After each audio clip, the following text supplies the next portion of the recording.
sako sa libo-libong diboto sa ato ang mahal nga patron sa San Pedro Calungsod. Unya, Hello, sir. kumusta man unsa may mga sa imo pong kasinatian sir, unsa man sa imong kinabuhi ang imuhang na sinati together with San Pedro Calungsod? Hello sir, di kayo madungog sir. Yes sir. Kumusta man sir, unsa man ang imuhang kasinatian pod no uban ni San Pedro Calungsod? Ang sa ako alang sir no, sa ako ang kay karon sir no, nagserbisyo man jud ko sa ato arong simbahan. Ang ako lang yun sa akong kasinatian karon no nga sa ako ang pagserbisyo mura bitaw nakita nako nga diri na sa ako ang time mga ang sa improvement ra gyud sa tuwang simbahan no nga medyo dali ang atong improvement sa atong simbahan Tungod sa intervention sa imuhang pagtuo tungod sa intervention ni San Pedro Calungsod. tungod sa atong tungod sa ato mga katawhan sir no sa ilang pag-support. Asa ganinyohang simbahan sir? Sa San Pedro Calungsod diri sa Cantabaco. Sa Cantabaco gyud. Okay. Oo. So mao na nga paspas gyud ang development.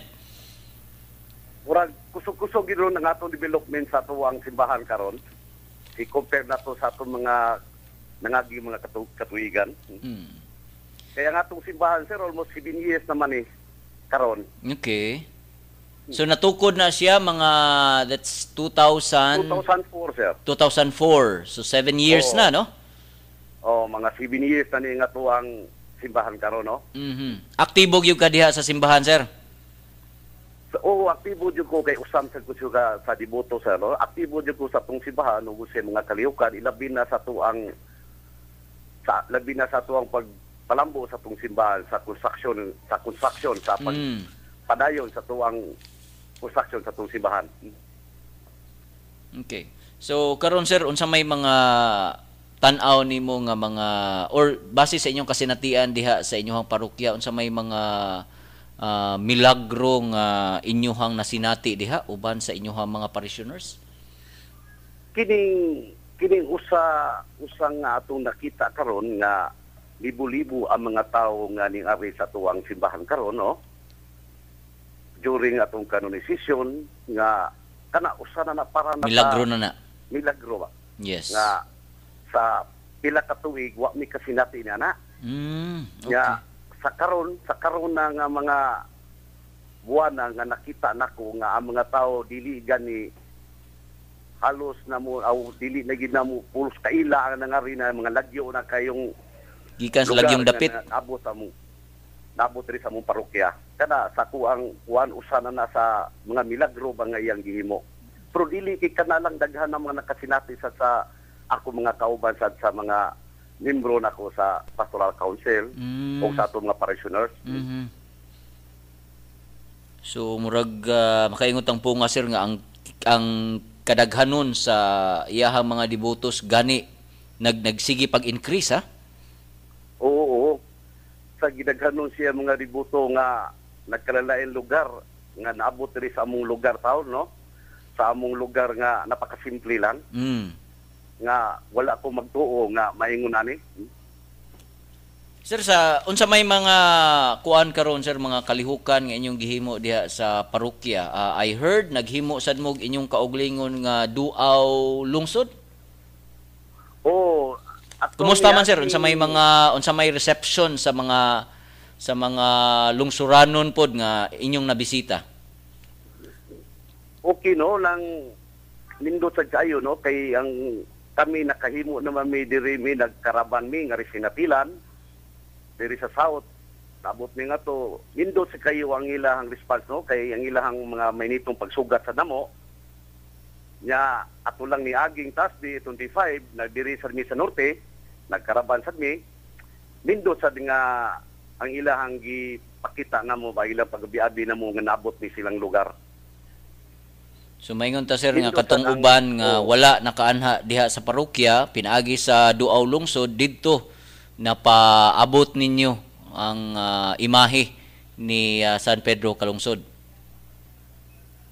Mao gyud among gihimo kay katong first na mo nga gihimo mao man to ang pagduaw na mo nga yato pa siya. After sa kanonisasyon, amo nga sa siyang gisuroy, murag proclamation ba, pag-proclaim nga siya, usa na kasanto. Usa na Amo sa siyang kasanto. giduaw, amo siyang gipaduaw nga to sa lalaing lungsod diri sa northern part sa Cebu. Sir, so far unsa may mga kasinatian nga imuhang na sugatan diha gikan sa uban nimong mga kauban kay tingali wala siguro tay igong panahon nga ato pud silang ma-interview basig naa kay mga nahibaw-an, sir. Karon nga naamagi siya karon sa simbahan sa no kanang naa sila'y nakita kuno nga ilang nakita pero I'm not sure no nga dili man ako ang nakakuan pero sila daghan na sila og na sinatian nga panahon sa kanang kagabion nga naa ko siya nakita nga anggid sa kuno gyud ni tato ang mahal nga patron nga si San Pedro Calungsod.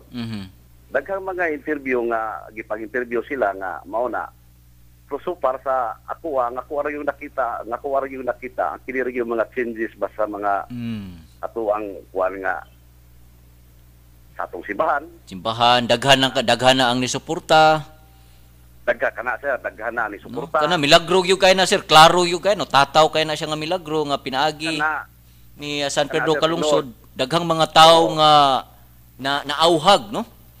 Naauhag ang mga tao kaysa pila ka tuig, sir, nga amo ning giantos nga murag loy sa taong kay mo nga mo ang parokya nga nahimutang kamo lang nga kami lang nahimutang pa sa lugar nga dili magitaw ni pag-visit nga area. Karon nakita nako ba nga usa gyud ka milagro nga ang tao nakaingon ko giingikan ba sa nagkalain lugar yung lugar nga nangabot sa mo ang nangabot dinhi sa among lugar haron lang pagduaw sa among simbahan ug sa atong mahal nga patron. Milagro jud kayo do. Dako na kay ng milagro, sir, no? Ni murang makaingon ko po nga ang pag-increase sa mga tawo nga wa kakailag diin gikan, dako na kay na siya, no? Milagro tungod sa pagtuo. Para namo. Dako na kay milagro gyud para namo. Yes. Sir Mario, sa katapusan mangayo ko sa imuhang mensahe, tingali nining higayuna mapaambit sad nimo, no, ang mga maayong hiyas ni San Pedro Calungsod labi na gyud ngadto sa ato ang mga tigpamati, no, nga maauhag sad sila sama ninyo diha sa parokya sa Cantabaco, maauhag sad sila. Yes, go ahead, Sir Mario. Okay, no, sa tanang mga deboto no ni San Pedro Calungsod, dili lang kay sa mga darana labi na gyud sa ato mga kabatanunan kay labi na ang atuang patron karon usam ni kabatanon, no, punta sad no sa ato mga kabatanunan usa tanang deboto nga mahimo kining sumbanan bitaw ang iyahang pagkasantos nga iyahang sa iyang pagkabatanon iya na lang parang iyang gisalikway ang iyahang mga buluhaton sa pagkabatanon sa iyang mga hamugaway nga pagtuyo, iyang sacrifice tungulang sa iyang Kristiyanong pagtuo. Kini auhag kini nagpakita na to ba unsa nagpakita siya kung unsa tang mga Pilipino. Muna nga sa mga batanon usa unta no nga mahimo kini nilang sumbanan, no, ang ug unsa nato ipakita ba nga naatanan niya ang iya sa usa ka batanon, mao nay gusto untang mapaabot niya, no, sa atong mga kabatanunan dili lang sa mga kabatanunan ilabi na sa tanan mga deboto ba ni San Pedro Calungsod. Salamat, sir, no? Sir Mario, salamat kayo sa imong pakig-uban kanamo karong buntaga. Pwede ko magpasalamat, sir? Yes, sir, go ahead. Okay. Ako lang pasalamatan sa duang katong tanan ng uyog sa to ang jury sa atong karaban atong Thursday. Ilabi na atong mga sa traffic enforcers sa city, no, ngadto sa Mandawi, ngadto padung sa Konsolasyon sa ilang pag-support dito sa amuang karaban. Thank you guys, no. Akong pasalamatan sa namong pasalamatan ng tanan ang tanang mga traffic enforcers. Daghang kay salamat, sir. Yes, sir, daghang kay salamat unya. Congratulations kayo ninyong tanan diha sa Parish Pastoral sa inyong pagpahigayon sa pagsaulog nato, no, sa pagkanonize ni San Pedro Calungsod. Kaninyong tanan daghang kay salamat ug congratulations. Daghang salamat, sir, and God bless. Okay. So mga igsoon no, mao to si Mario Joel Bailoses no, usa ka Paris Pastoral Council nga aktibo sad no nga usa ka parishioner unya mga sila sad ng ilang grupo nagpahigayon sa Duaw lungsod no sa pagpadayag ngadto sa katawhan sa kabalaan ni San Pedro Kalungsod. Mga igsoon, mo break una ta. Kay Baba mo nga si Pope John Paul II ang ni-beatify ni Pedro Calungsod niadtong March 2000, ang beatification may katapusang lakang una ideklarar ang usa ka santos. Ako si Pagtubig Chrisley, naghatod ng mga gagmayng kaalam.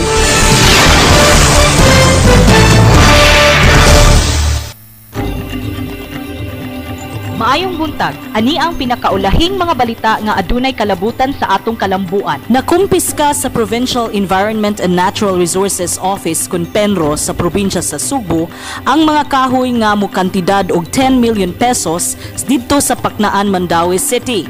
Matod ni Penro Provincial Officer Richard Abella nga ang maong pag-imbargo sa mga iligal nga mga kahoy ubos sa mando sa Presidential Decree 707.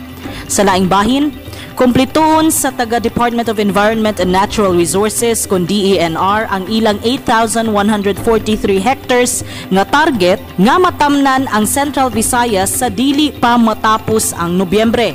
Matod ni DENR Regional Director Isabelo Montejo nga duna nalay nahabilin nga 4,231 ka hectares aron makumplito ang ilang target. Ang maong reforestation ubos sa mando sa National Greening Program sa DENR. Sa katapusan, ang kanonisasyon ni Pedro Calungsod giingon makatabang sa pagpalambo ug samot sa turismo sa Subo. Matod sa Department of Tourism ko DOT sa Region 7. Matod ni DOT Region 7 Director Rowena Montesilio nga ang mga devotees unya ni Calungsod kinsa giingon nga nagikan sa lain-laing bahin sa Visayas mudagsa unya sa Subo. Gawa sa sinulog, matag gilauman ni Montesilio nga mukusog niya ang turismo sa Subo sa lain pang mga buwan tungod ni Pedro Calungsod. Ug maukad to ang mga balita sa kalambuan karong semanaha. Kini si Pagtuki Heidi, maayong buntag.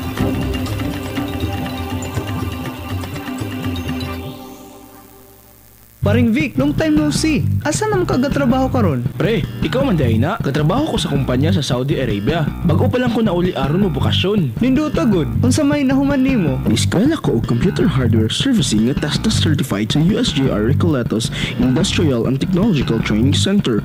Wala na ko damha pre. Kung tanan ako nga nakatunan sa USJR RITTC, ako gid na apply.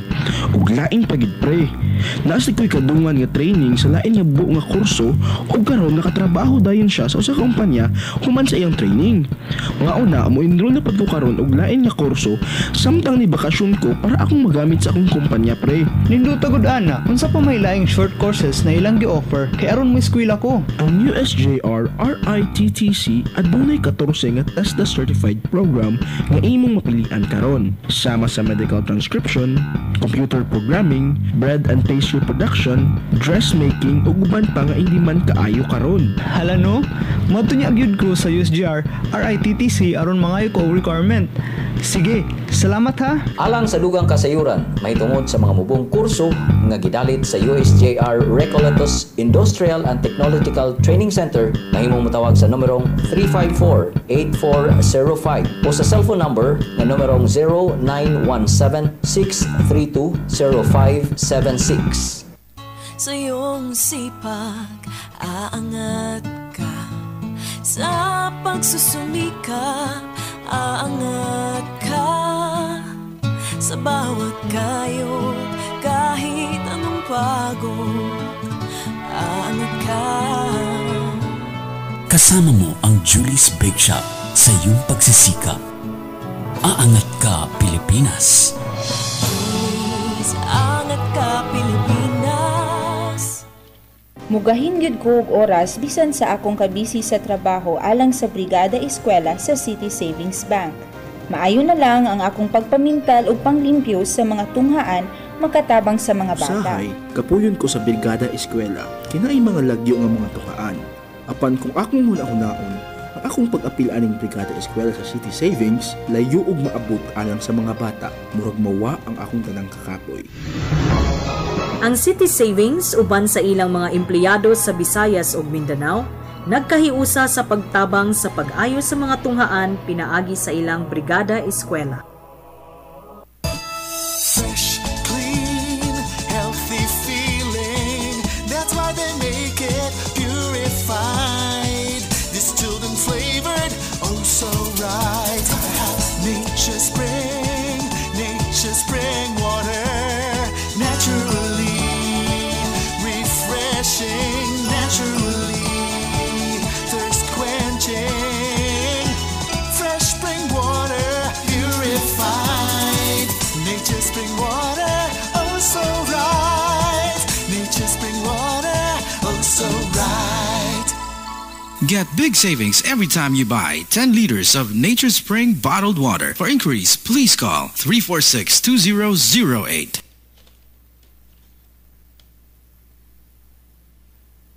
Nangita ba kamo og mukarga sa inyong mga dagkong mga kargamento paingon sa Visayas ug Mindanao? Ang Gotong Southern mao'y tubag sa inyong panginahanglan.